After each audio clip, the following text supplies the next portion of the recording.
नमोऽस्तु सूर्याय सहस्ररश्मये सहस्रशाखान्वितसम्भवात्मने सहस्रयोगोद्भवभावभागिने सहस्रसङ्ख्यायुगधारिणे नमः।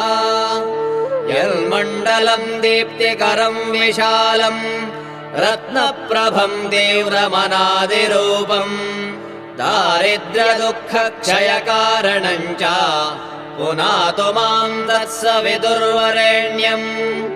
यन्मण्डलम् देवगणैः सुपूजितम् विप्रैः स्तुतम् भावनमुक्तिकोविदम् तम् देवदेवम् प्रणमामि सूर्यम् पुनातु माम् तत्सवितुर्वरेण्यम्।